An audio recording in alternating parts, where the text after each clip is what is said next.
It's a me, Earthmanius Briconius. So, wanna play a game? no? Okay then, how about another crafting video instead then? And we're going to roll the dice. What's it gonna be? It's a kit bash. More importantly, Ghazghkull, Mag, Ork, Thraka. The big boss orky character from the Warhammer 40k universe. And before we get to the making, let's delve into a bit of the lore and background. So, who is he? Well, he had humble beginnings, starting off as a regular orc boy.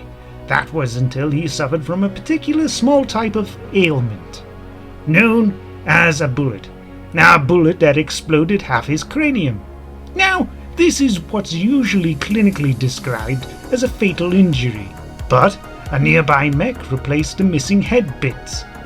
Unfortunately, Gaz did not survive the operation and was soon discarded afterwards. But that's not quite the end of the story now, is it? Because, to no one's surprise, a nearby grot came by to loot the corpse hours later. Only for the corpse to awaken with a renewed sense of purpose. He grabbed the grot and named him Makari, giving zero regard to his existing name, then proceeded to ramble to the poor newly renamed grot about his experience of being dead and whatnot. An ordeal where Gaz got to meet the orc gods, Mork and Gork, who proceeded to tell him to go onto an intergalactic Wah! Under a unified orc banner, his banner, a duty that would be poor Makari's new occupation as his personal banner bearer. Well, at least it's a job. With Gaz's new prophecy in hand, he rallied the conflicting orc factions. The Snake Bites, the Bad Moons, Evil Suns, Death Skulls, Goths, Blood Axes, and even the Kardashians.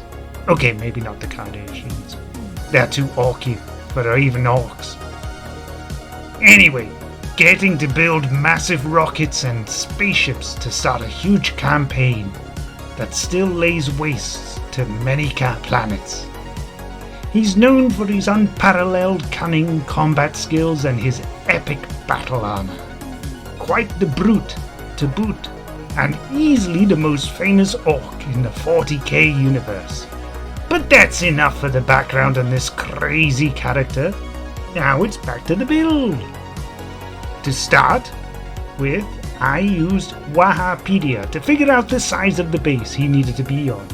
Then proceeded to make an industrial themed base, as seen in previous videos and whatnot. Since we already used the legs to make up the last kit bash chomper, I had to make new ones, and also figure out a way of making use of the extra space, since this older model didn't quite fill it out so well. So, adding a couple of additional appendages seemed like a good idea. But what crazy concoction of materials did I use to make up the rest of the bits? Well, it's a combination of ring binder wire, something you can easily acquire from old notebooks, jotters and calendars, ideal for pinning, and it's especially good for making armature wire frames for sculpts too. It's also grand for adding support and reinforcement, which is what I used it for here. Next addition was a mixture of cotton swabs and cocktail sticks to bulk out and strengthen the appendages. But it needed a little bit more va-va-voom. So I used assemblies of an old hand soap pump dispenser to bulk it out. After that, a whole host of precast panels, gubbins, springs, and all sorts just to decorate it. For the feet, I used a duo of cable ties and precast shards, then decorated it all with rivets. The saw arm and hazard strips were also made in previous videos, and there's going to be a full list of the links below. Make sure you click on them. Afterwards, it's the painting.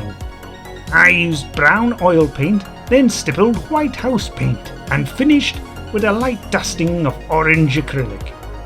And that's it, all done. I should give credit to the gentleman who originally painted the model, as they did a fine job. Not sure who they were, as I got Gaz and a whole bunch of other orcs second hand from eBay. So, thank you, whoever you are. But that's about all you're gonna get from me. So I shall bid you adieu. Bugger off, and